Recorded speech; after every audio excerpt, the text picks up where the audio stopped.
Hello students, O level के web designing paper के theory class का ये 23वां वीडियो है और इस वीडियो में हम सीएसएस में लिस्ट को स्टाइल करना सीखेंगे।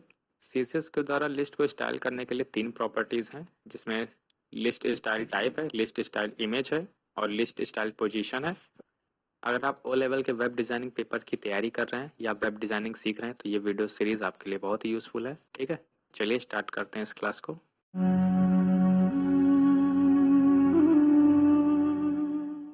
सबसे पहले हम जो प्रॉपर्टी सीखेंगे लिस्ट में वो है लिस्ट स्टाइल टाइप।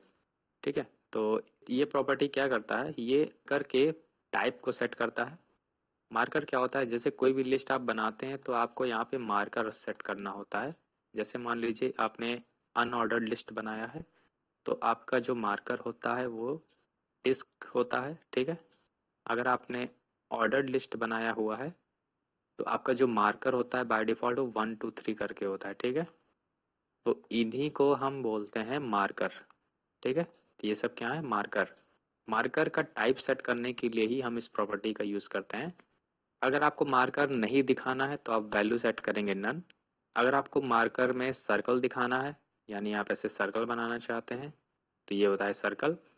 अगर आप उसका स्क्वायर शेप सेट करना चाहते हैं, ठीक है, ऐसे तो आप स्क्वायर शेप भी सेट कर सकते हैं लिस्ट का। अगर आपको नंबर सेट करना है तो आप 1 2 3 ऐसे करके सेट कर सकते हैं। अपर रोमन का मतलब होता है रोमन नंबर्स दिखाई देंगे, वो भी अपर केस में। ठीक है, ऐसे करके। इसमें लोअर रोमन भी होता है, तो अगर आप लोअर रोमन सेट करेंगे तो आपको लोअर केस में नंबर्स दिखाई देंगे, जैसे ये 1 है, ये 2 है, ये 3 है, ऐसे करके। ठीक है, इसमें अल्फाबेट्स अगर दिखाना है तो आपको लोअर अल्फा लिखना पड़ेगा, जिसमें ए दिखता है, बी दिखता है, सी दिखता है। फिर इसमें एक अपर अल्फा भी होता है, तो अपर अल्फा अगर वैल्यू आप सेट करेंगे तो आपको अल्फाबेट्स दिखेंगे लेकिन अपर केस में, जैसे ए बी सी। ठीक है, कोड में चलिए देखते हैं इसको कैसे लिखना है। सबसे पहले आपको नोटपैड प्लस प्लस ओपन कर लेना है और उन सभी बेसिक टैग्स को लिखना है जो आप हर HTML फाइल में लिखते हैं। सबसे पहले हम यहाँ पे एक लिस्ट बना लेते हैं। लिस्ट बनाने के लिए हम यहाँ पे OL टैग का यूज करेंगे। OL टैग को लगाने के बाद में आपको यहाँ पे थोड़ा गैप देना है। जगह बनाने के बाद अब हम यहाँ पे लिस्ट के आइटम्स को लिखेंगे। लिस्ट के आइटम्स को लिखने के लिए LI टैग होता है और यहाँ पे सबसे पहले मैं लिख देता हूँ आइटम A। ठीक है, इसी लाइन को डुप्लीकेट करने के लिए Ctrl+D बटन प्रेस करना है और यहाँ पे A की जगह कर देता हूँ B। एक बार और डुप्लीकेट, B की जगह पे कर देता हूँ C। बिना CSS लगाए इसका पहले हम आउटपुट चेक कर, मेनू पे क्लिक करिए, करंट फाइल इन क्रोम। तो ये आउटपुट है उस फाइल का। अभी हमने इसमें कोई भी CSS नहीं लगाया है। अब हम क्या करते हैं, CSS लगाने के लिए हेड टैग के अंदर आपको स्टाइल टैग लगाना है। ये इंटरनल CSS के लिए होता है। फिर सबसे पहले आपको तो उस लिस्ट को सेलेक्ट कर लेना है। इस लिस्ट को सेलेक्ट करने के लिए हम यहाँ पे एलिमेंट सेलेक्टर यूज करेंगे, जिसमें हमको सिर्फ उस टैग का नाम लिखना होता है और वो एलिमेंट क्या होगा, सेलेक्ट हो जाएगा। लिस्ट को सेलेक्ट करने के बाद में आपको प्रॉपर्टी का नाम लिखना है ब्रैकेट्स के अंदर। सबसे पहली प्रॉपर्टी जो हम इस लिस्ट में लगाने वाले हैं वो है लिस्ट स्टाइल टाइप, और इसकी वैल्यू अभी के लिए OL के केस में होता है, वो होता है डेसिमल। ठीक है, ये बाय डिफॉल्ट होता है OL के केस में, जो कि नंबर्स होते हैं 1 2 3। और पेज को रिफ्रेश कर दीजिए, देखिए कोई भी चेंजिंग आपको नहीं दिख रहा है क्योंकि ये वैल्यू बाय डिफॉल्ट होता है। अगर हमको यहाँ पे रोमन नंबर चाहिए तो हमको यहाँ पे लिखना पड़ेगा लोअर रोमन। फाइल सेव करिए, वेब पेज को रिफ्रेश कर दीजिए, तो आपको लोअर केस में रोमन नंबर्स दिख रहे हैं। अगर आपको कैपिटल केस में रोमन नंबर चाहिए तो आपको यहाँ पे अपर रोमन लिखना है। फाइल को सेव करके वेब पेज रिफ्रेश कर दीजिए। अब ये रोमन नंबर है लेकिन कैपिटल में है। अल्फाबेट्स चाहिए तो आपको यहाँ पे अल्फा लिखना पड़ेगा। अपर अल्फा मतलब अल्फाबेट लेकिन अपर केस। ठीक है, लोअर अल्फा मतलब अल्फाबेट रहेगा लेकिन लोअर केस। अगर आपको ऑर्डर लिस्ट से अनऑर्डर्ड लिस्ट बनाना है तो आप यहाँ पे अनऑर्डर्ड लिस्ट के वैल्यूज को रखेंगे, जैसे disc. Disc by default unordered list का होता है मार्कर। फिर यहाँ पे आप सर्कल या स्क्वायर भी लिख सकते हैं। सर्कल से क्या आउटपुट आएगा, ठीक है, देखिए ये वाला आउटपुट है सर्कल का। फिर यहाँ पे हम स्क्वायर भी लिख के चेक कर लेते हैं। तो इतने वैल्यूज हैं जो आप किसी लिस्ट के मार्कर का टाइप चेंज करने में यूज कर सकते हैं। अब हम समझते हैं लिस्ट स्टाइल इमेज प्रॉपर्टी क्या होता है। अगर आपको मार्कर की जगह पे कोई निशान नहीं दिखाना है, आपको एक फोटो दिखाना है, कोई इमेज दिखाना है, तो आप इस प्रॉपर्टी का यूज करेंगे। तो अब वहाँ पे जो मार्कर्स यूज होते थे, वहाँ पे आप जैसे डिस्क यूज कर रहे हैं तो आपको यहाँ पे सर्कल, फिल्ड सर्कल दिखता है।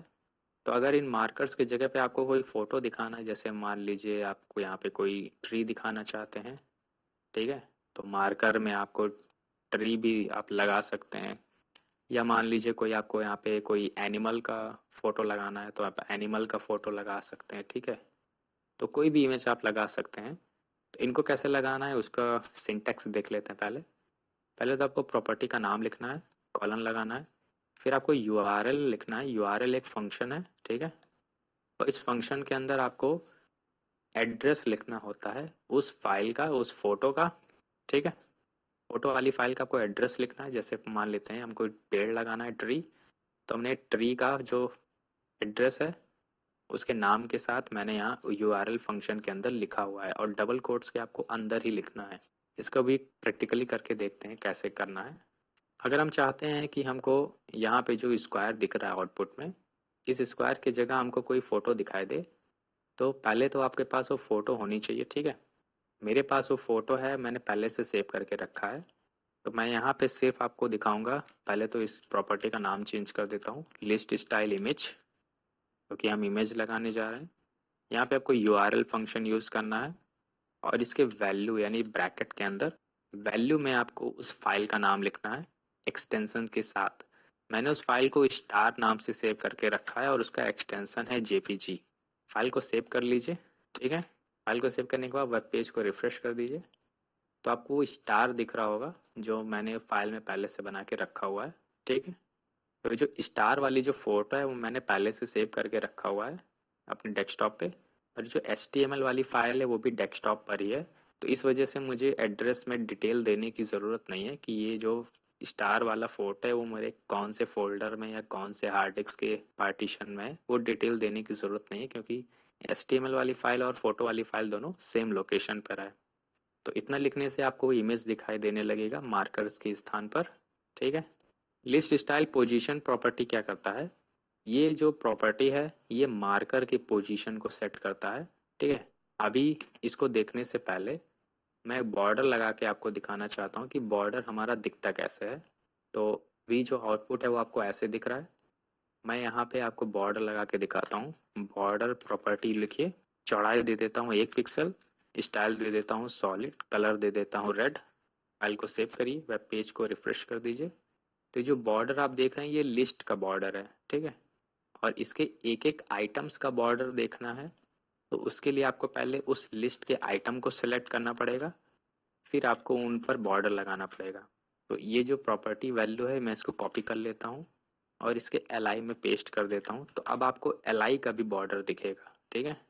वेब पेज को रिफ्रेश कर दीजिए। तो ये जो बॉर्डर है आइटम ए के चारों तरफ, आइटम बी के चारों तरफ और आइटम सी के चारों तरफ, ये आइटम्स का बॉर्डर है। और ये जो इसके बाहर आप बॉर्डर देख रहे हैं वो पूरे लिस्ट का है। और ये जो मार्कर्स हैं, जो स्टार इमेज है, वो आइटम्स के बाहर है, ठीक है। इन्हीं के मार्कर के ही पोजीशन को सेट करने के लिए हमारे पास लिस्ट स्टाइल पोजीशन प्रॉपर्टी होता है। अगर इसकी वैल्यू आउटसाइड है तो जो मार्कर का पोजीशन है वो आइटम्स के बाहर होगा, यानी आइटम्स वाले ब्लॉक के या बॉक्स के बाहर होगा। और अगर आप इसकी वैल्यू इनसाइड सेट कर देते हैं तो जो मार्कर हैं वो आइटम्स के बॉक्स के अंदर ही सेट हो जाएंगे। करके देखते हैं इसको कोड में। तो अभी जो मार्कर्स आप आइटम्स के बॉक्स के बाहर देख रहे हैं उनको अंदर लेके आना है। तो आपको यहाँ पे लिखना है लिस्ट स्टाइल पोजीशन, और आपको यहाँ पे लिखना है इनसाइड। फाइल सेव करिए, वेब पेज को रिफ्रेश कर दीजिए। तो अब जो मार्कर्स देख रहे हैं वो लिस्ट के आइटम्स के अंदर है, ठीक है। तो यही दोनों वैल्यूज में डिफरेंस होता है। अगर आप आउटसाइड वैल्यू यूज करते हैं तो जो मार्कर है वो लिस्ट के आइटम्स के बॉक्स के बाहर हो रहेगा, और अगर आप इनसाइड वैल्यू यूज करते हैं तो जो लिस्ट का मार्कर है वो आइटम्स के बॉक्स के अंदर शिफ्ट हो जाएगा, ठीक है। बस यही दोनों अंतर होता है।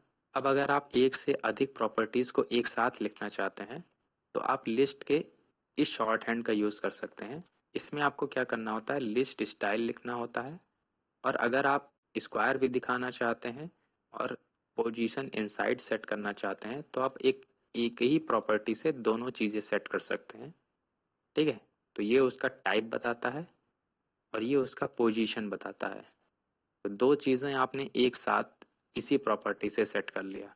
तो ऐसे प्रॉपर्टीज को जिससे एक से ज्यादा प्रॉपर्टीज सेट हो जाते हैं हम इनको शॉर्ट हैंड प्रॉपर्टी कहते हैं, ठीक है, शॉर्ट हैंड प्रॉपर्टी।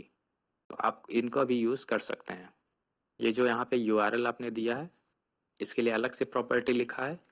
इस यूआरएल वाले कोड को कट करके यहाँ पे पेस्ट कर दीजिए और यहाँ पे सिर्फ आपको लिखना है लिस्ट स्टाइल, और आपको ये इमेज लिखने के लिए जरूरत नहीं है। फाइल को सेव कर दीजिए, वेब पेज को रिफ्रेश कर दीजिए। देखिए कोई भी चेंजिंग नहीं है क्योंकि अब दो प्रॉपर्टी काम कर रहे हैं एक ही साथ। तो उम्मीद है आपको ये सारे प्रॉपर्टीज अच्छे से समझ में आ गए होंगे। तो इस वीडियो में बस इतना ही, अगले वीडियो का वेट करिए, तब तक के लिए धन्यवाद।